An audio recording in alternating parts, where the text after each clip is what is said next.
Assalamualaikum warahmatullahi wabarakatuh. Hai anak-anak sahabat SD, sudah siap dan semangat ya untuk belajar bersama Pak Purwana? Kali ini kita akan belajar tema 6, panas dan perpindahannya.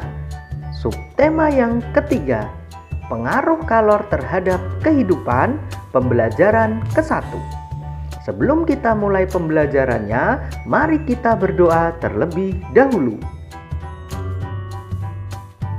Tujuan pembelajaran kali ini adalah sebagai berikut.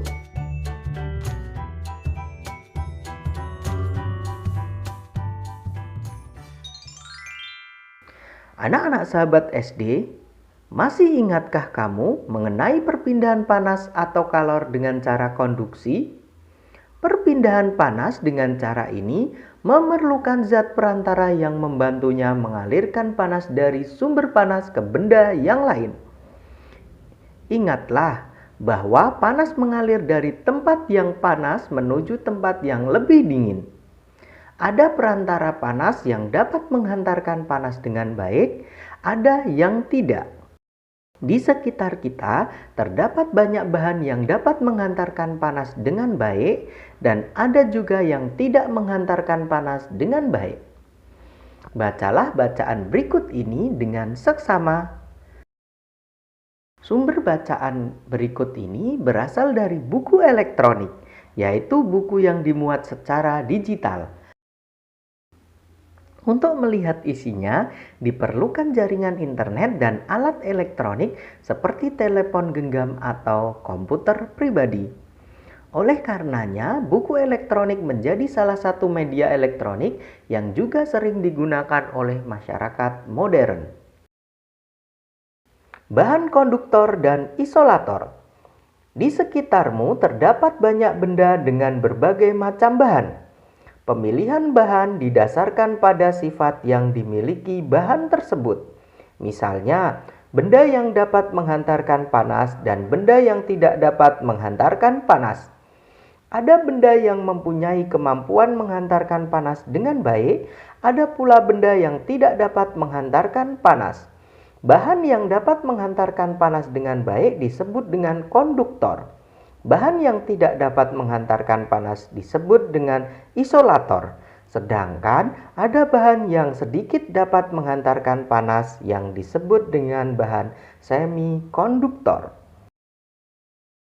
Bahan konduktor yang sering digunakan dalam kehidupan sehari-hari biasanya terbuat dari bahan logam, panci, wajan penggorengan, dan beberapa peralatan masak di dapur terbuat dari logam.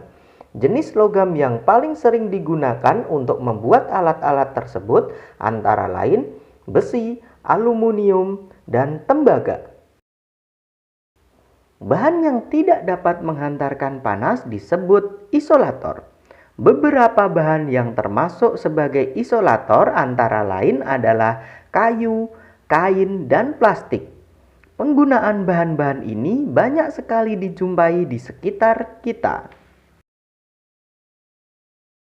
Penggunaan bahan konduktor dan isolator dapat diterapkan secara bersamaan pada sebuah alat. Perhatikan gambar di bawah ini. Panci yang biasa digunakan untuk memanaskan air ini terdiri atas bahan yang berbeda. Ada bahan yang berfungsi sebagai konduktor, ada yang berfungsi sebagai isolator.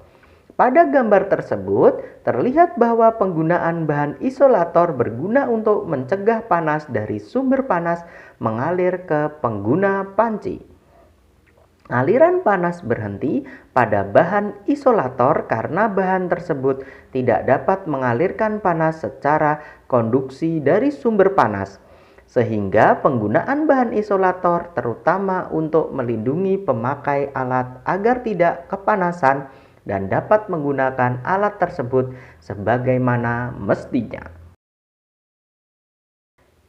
Kita sudah membaca bacaan berjudul bahan konduktor dan isolator. Jika diperhatikan dengan seksama, pada bacaan tersebut terdapat beberapa kata yang dicetak miring. Kata-kata tersebut dapat kita cari artinya dalam kamus. Kemudian kita buat kalimat menggunakan kata-kata tersebut dengan menggunakan kalimat yang lengkap dan kata-kata yang baku. Kita dapat menuliskannya dalam tabel seperti berikut. Bahan, arti kata, barang yang akan dibuat menjadi satu benda tertentu. Contoh kalimat, sebelum memasak kita harus menyiapkan bahan-bahan yang dibutuhkan. Panci dibuat dari bahan yang dapat menghantarkan panas. Menghantarkan, arti kata menyalurkan. Contoh kalimat, tembaga adalah bahan yang dapat menghantarkan energi listrik. Gagang panci dibuat dari bahan plastik agar tidak dapat menghantarkan panas dari api kompor. Konduktor, benda atau bahan penghantar panas, arus listrik atau suara. Contoh kalimat, besi merupakan salah satu jenis konduktor. Penggorengan dapat menghantarkan panas karena terbuat dari bahan konduktor. Isolator, arti kata penyekat atau pengisolasi. Contoh kalimat, kayu merupakan salah satu jenis isolator. Gagang panci dibuat dari bahan isolator. Semikonduktor, arti kata materi yang mempunyai daya hantar panas antara konduktor dan isolator. Contoh kalimat, bahan semikonduktor dapat sedikit menghantarkan panas. Bahan semikonduktor jarang ditemui di sekitar kita. Alat, arti kata benda yang dipakai untuk mengerjakan sesuatu, perkakas, perabot. Contoh kalimat, sebelum berangkat sekolah, siapkan alat tulis yang akan dibawa. Ibu menyimpan alat-alat masak di lemari agar tidak mudah rusak. Selanjutnya, kita akan menentukan hal-hal penting dari setiap paragraf bacaan tadi. Tuliskanlah dalam bentuk kalimat pada tabel berikut ini. Paragraf 1.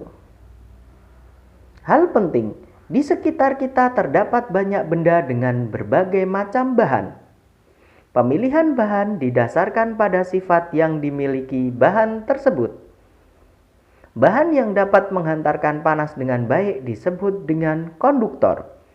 Bahan yang tidak dapat menghantarkan panas disebut dengan isolator. Bahan yang sedikit dapat menghantarkan panas disebut bahan semikonduktor. Paragraf 2. Hal-hal penting. Bahan konduktor yang sering digunakan dalam kehidupan sehari-hari biasanya terbuat dari bahan logam. Jenis logam yang paling sering digunakan antara lain besi, aluminium, dan tembaga. Paragraf 3. Bahan yang tidak dapat menghantarkan panas disebut dengan isolator. Beberapa bahan yang termasuk sebagai isolator antara lain adalah kayu, kain, dan plastik. Paragraf 4. Penggunaan bahan konduktor dan isolator dapat diterapkan secara bersamaan pada sebuah alat. Ada bahan yang berfungsi konduktor, ada bahan yang berfungsi sebagai isolator. Penggunaan bahan isolator berguna untuk mencegah panas dari sumber panas. Selanjutnya, berdasarkan bacaan bahan konduktor dan isolator, kita dapat membuat diagram yang menjelaskan isi bacaan tersebut, seperti contoh berikut.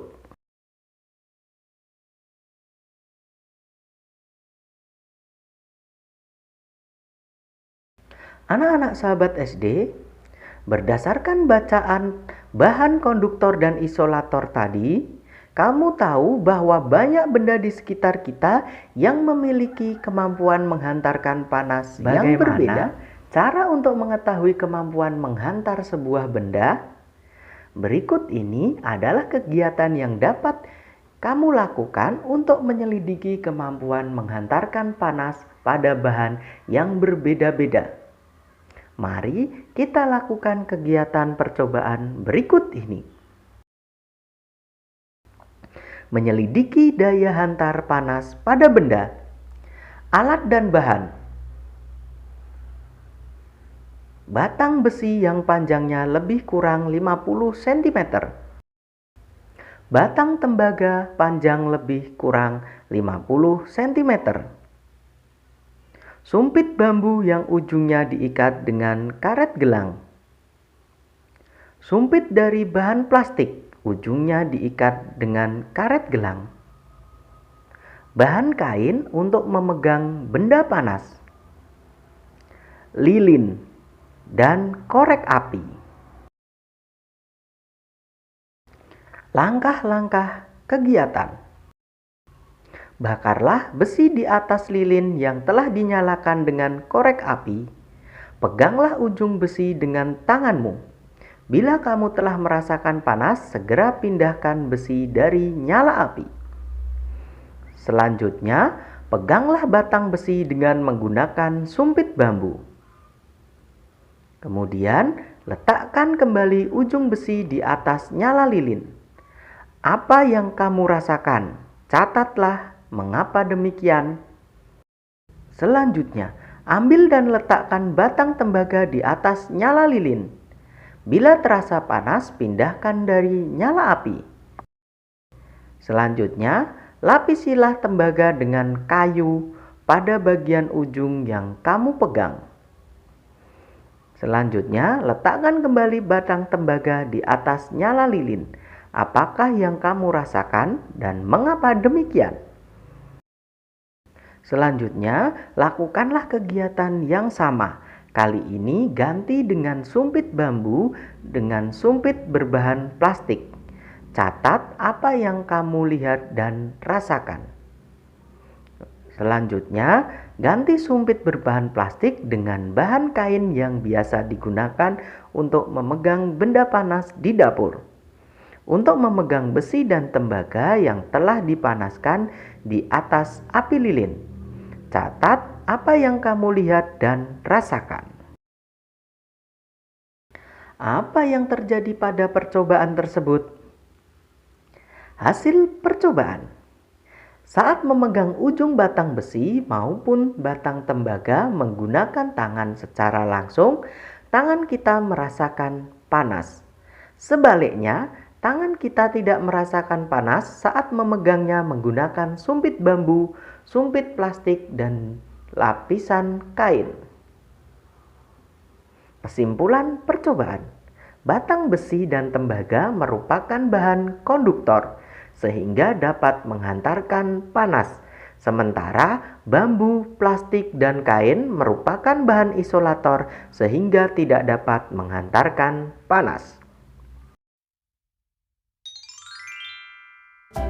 Demikian pembelajaran dari tema 6, subtema 3, pembelajaran 1. Untuk mengukur pemahaman kalian terhadap materi yang sudah kita bahas, kalian dapat mengerjakan latihan soal yang ada pada deskripsi video ini. Tetap semangat, rajin belajar, rajin beribadah, jadilah generasi penerus bangsa yang cerdas, berkarakter, menyenangkan, luar biasa, hebat. Terima kasih. Wassalamualaikum warahmatullahi wabarakatuh.